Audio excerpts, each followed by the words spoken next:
dia, boa tarde ou boa noite, não sei o horário que vocês costumam ouvir os podcasts. Eu sou a Luciana e nós estamos no Prosa Literária da UniOeste Campo Foz do Iguaçu. E hoje nós estamos aqui, viu, Alex? Coloquei a apresentação, nome e sobrenome, bem bonito, como você pediu. E hoje nós estamos aqui com a querida professora Tamara Cardoso André, assim mesmo, né? Cardoso André, que vai falar conosco um pouco sobre o livro que ela acabou de lançar, Alfabetização, Lições da Fronteira. Mas antes dela falar do livro, que é o livro, como que funciona, como foi, quem está no livro, tudo isso, ela vai falar um pouco dela. Quem é você, Tamara?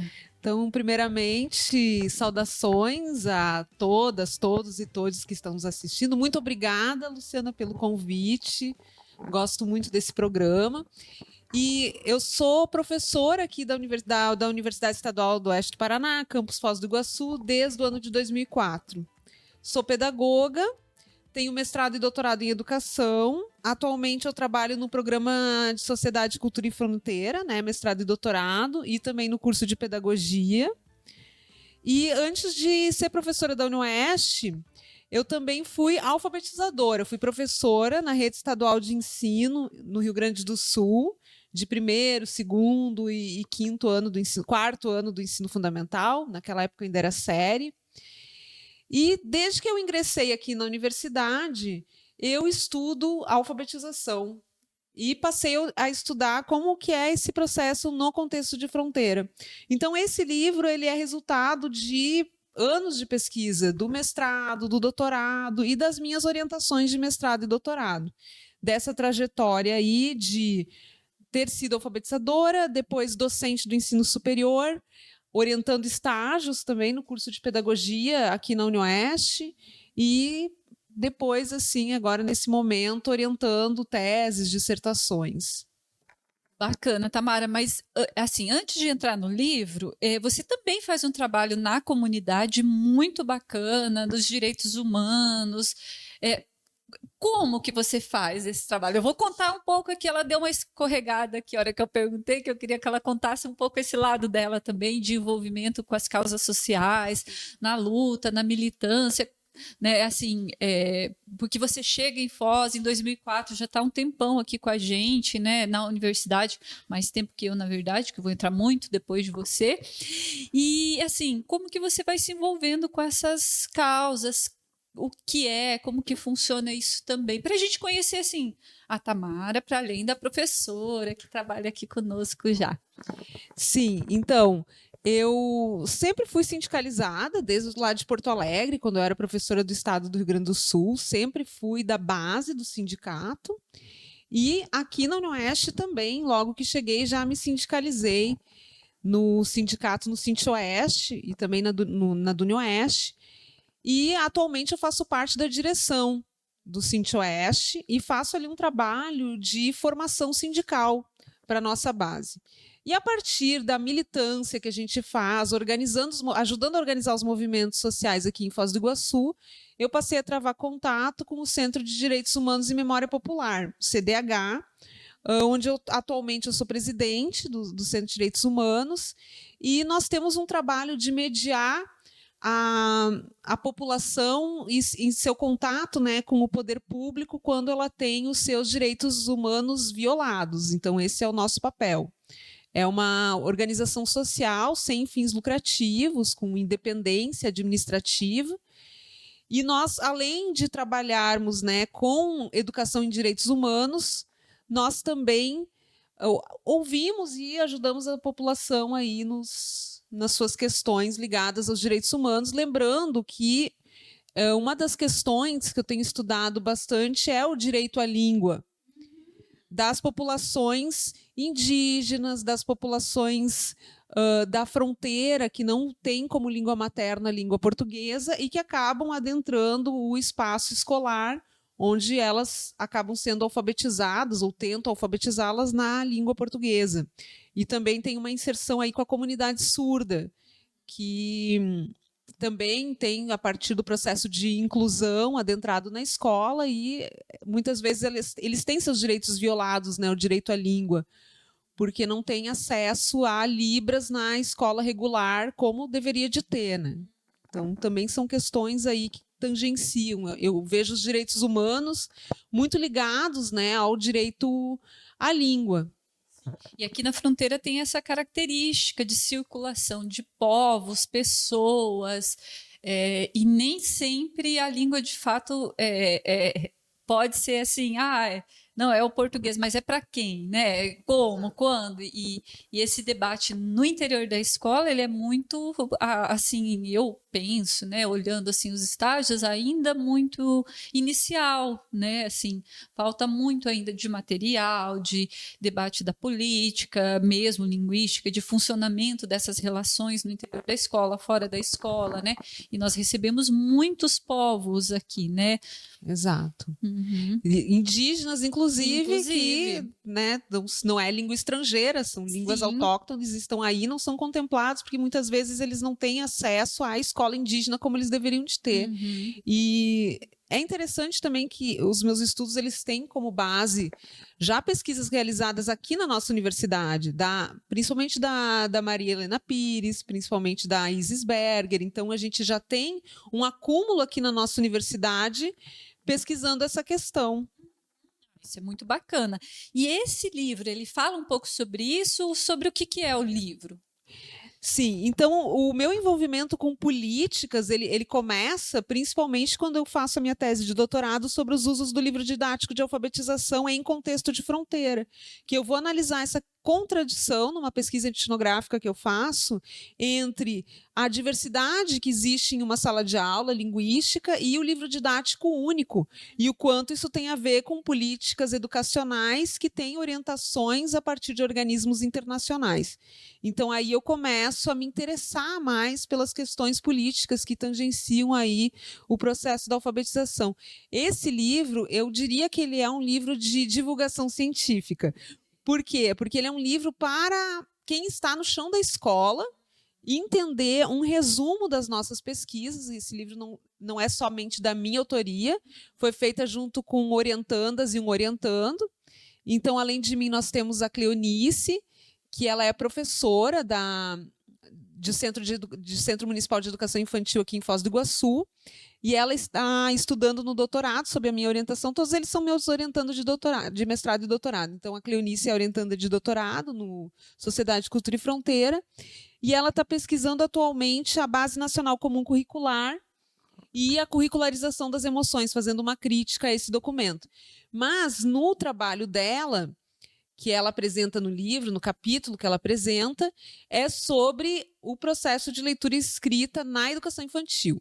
Então, o livro ele tem a seguinte estrutura: ele começa com 2 capítulos escritos por mim, que são a questão da alfabetização nesse contexto de diversidade linguística, ao mesmo tempo que eu defendo que as populações indígenas e surdas e que vêm da Argentina, do Paraguai, devam ter acesso à alfabetização na sua língua materna. Né? Defendo isso fortemente.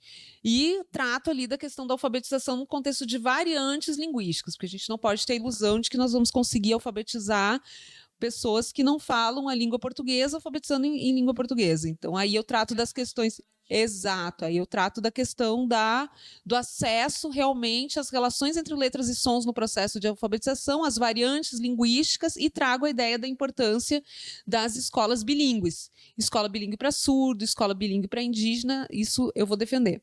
Aí os capítulos subsequentes, então, são das minhas orientandas, começando pela da Cleonice, que é professora aqui na Rede Municipal de Ensino, aí que trata da educação infantil. Todos esses artigos são relatos de experiência. Aí a Nala, junto com o Felipe, a Nala é minha orientanda de doutorado, e o Felipe ele faz mestrado aqui no programa, mas não é meu orientando. A Nala é surda, e ela escreve um capítulo sobre o letramento surdo, tratando da questão da literatura surda. A Nala e o Felipe escrevem juntos esse capítulo. O Felipe é tradutor e intérprete de língua de sinais. Então, eles tratam sobre o letramento surdo, que é o surdo ele tem um processo diferenciado, ele não vai obter as relações letra-sons por não ter acesso ao som. O acesso à língua escrita vai se dar por meio da língua de sinais, e é a língua de sinais que vai tornar acessível a língua portuguesa na modalidade escrita, mas a partir de um processo de letramento. Então, essa questão que vai ser explicada.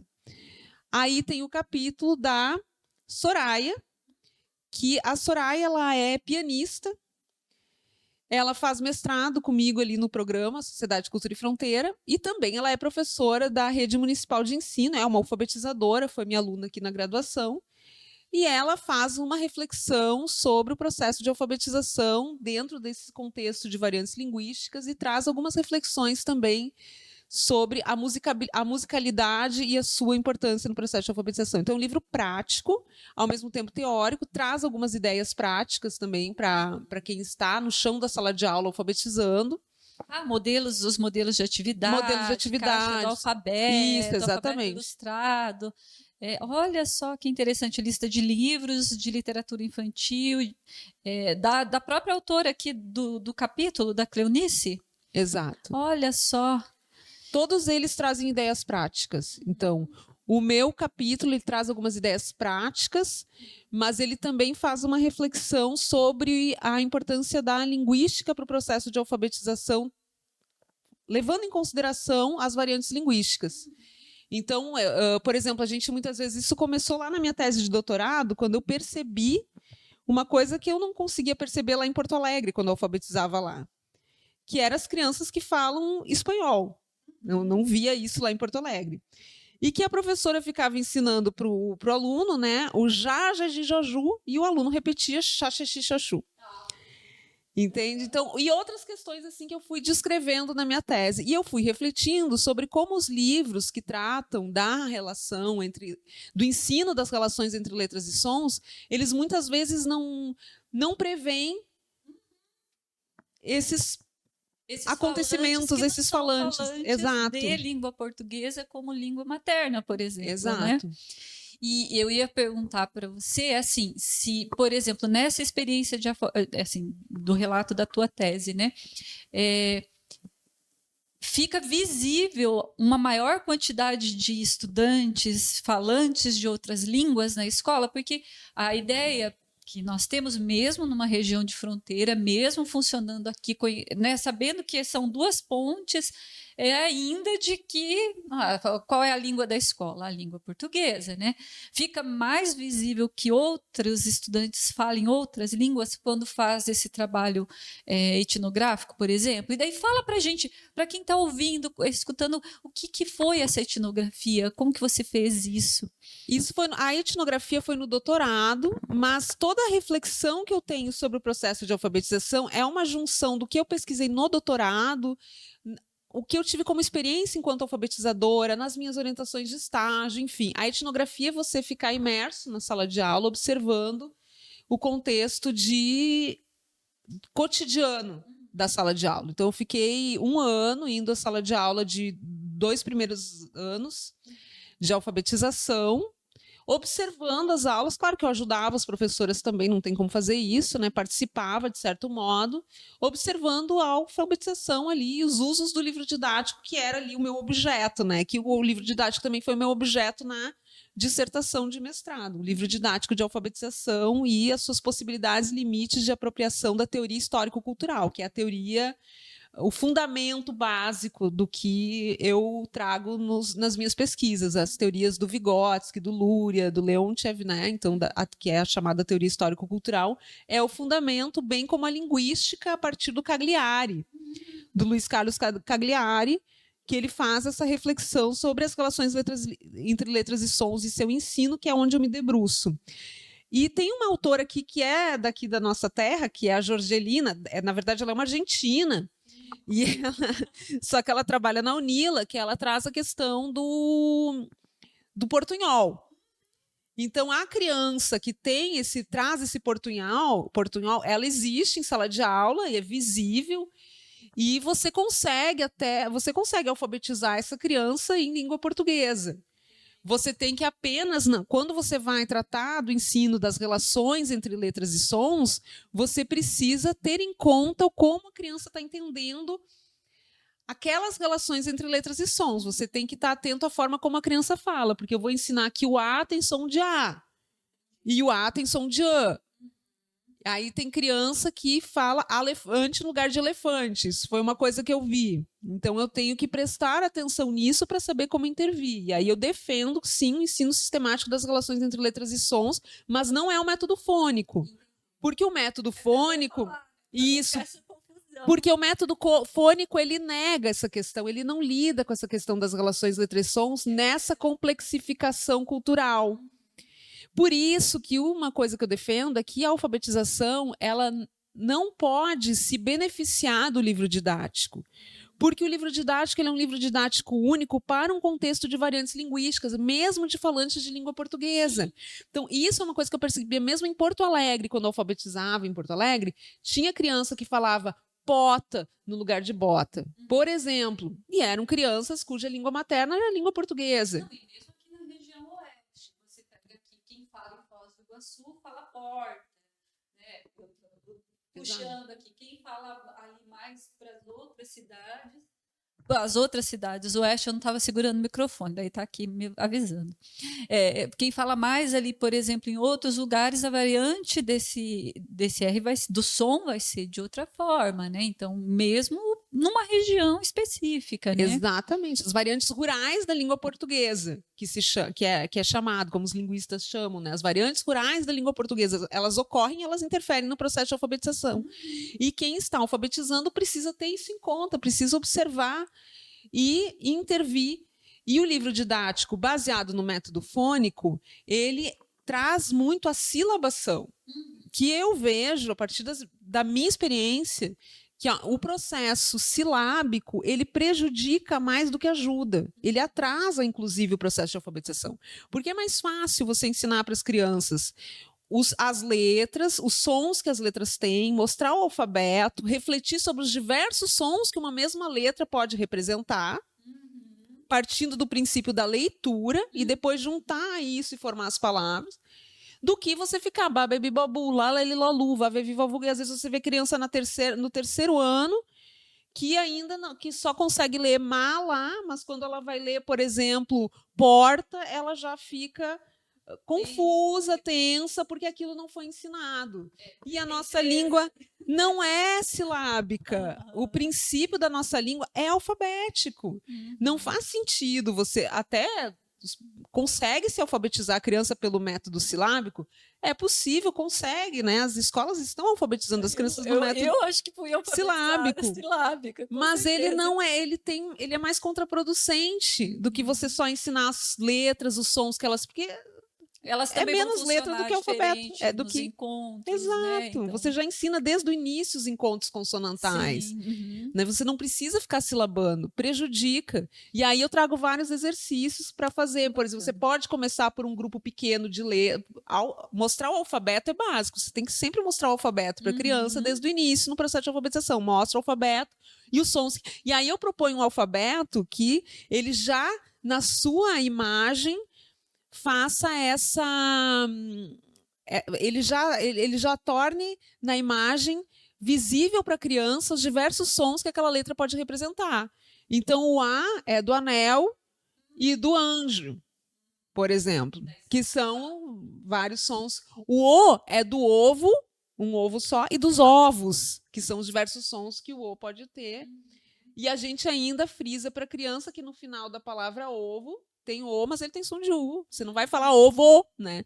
Então, você vai refletindo isso com as crianças. Daí eu proponho, por exemplo, a caixa de alfabetização, que você tem uma caixa e você coloca as letras, né, em palitinhos de picolé e vai formando as palavras.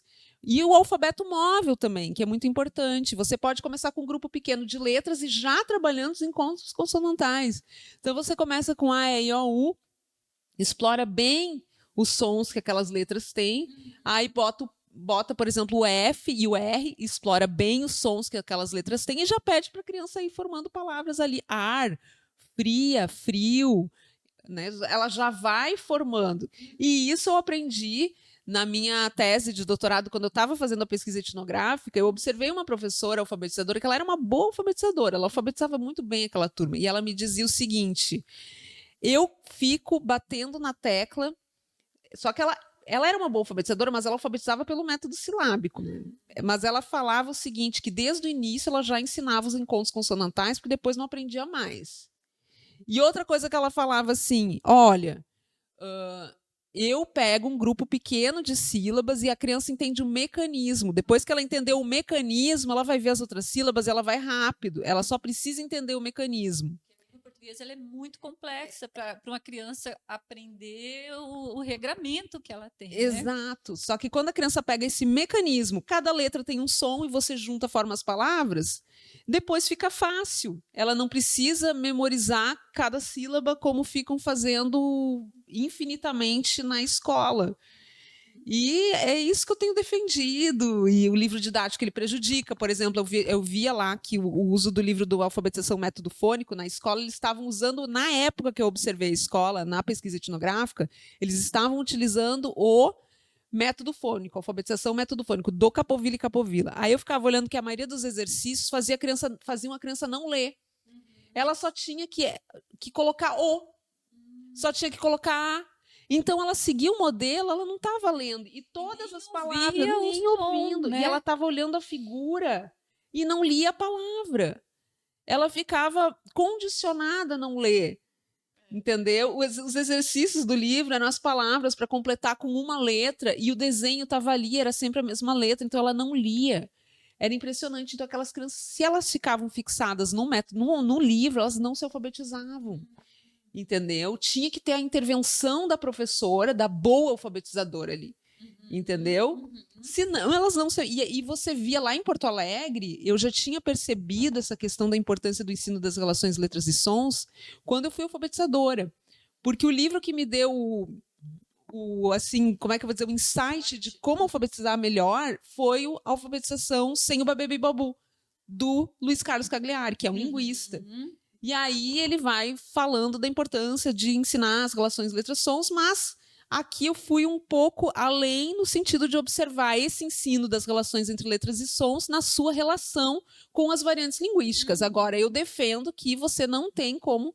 que a criança ela tem que ser alfabetizada na sua língua materna. E crianças indígenas, elas precisam ter uma escola em que elas possam ser alfabetizadas na sua língua materna. Eu sou defensora das escolas indígenas, das escolas bilíngues. Eu sou defensora das escolas bilíngues para surdos também.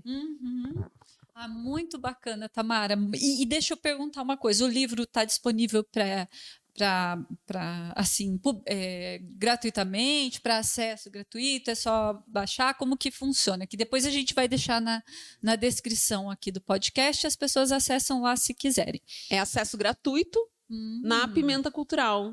Olha aí, então, quem tá ouvindo, que é professor, educador, educadora das escolas e quiser ler um pouco, ter lá uns exercícios práticos, algumas propostas, de repente, para esse processo, vai poder acessar as nossas redes, o Instagram, Unioeste Campo Foz, e o Face também a gente vai colocar lá ou vai colocar... Nós vamos colocar em todas as nossas redes sociais possíveis. Depois a professora Tamara compartilha na dela, manda nos grupos de WhatsApp, ou seja, vai chegar para todo mundo. E quem tiver interesse pode baixar o livro, fazer a leitura, usar as atividades, né? Depois manda um alô lá, deu certo, foi super bacana, né? Espero que... Exatamente. Então, professora, eu gostaria muito de agradecer você ter vindo aqui falar um pouco do seu livro, um pouco da sua experiência. Tem sido encontros muito bacanas aqui a respeito da produção. Eu achei muito interessante você dizer que tem proposta de trabalho. Eu acho isso muito bacana, porque aí também quem vê as pesquisas da universidade consegue também compreender como que é o processo todo, né? O que é uma pesquisa, como que ela funciona e no que ela desemboca depois lá no final todo, né? Então, muito obrigada. Pedir para todo mundo acessar todas essas redes sociais que nós já falamos aqui e ficar atento que logo mais nós teremos outros podcasts por aí. E novidades. Agradeço muito.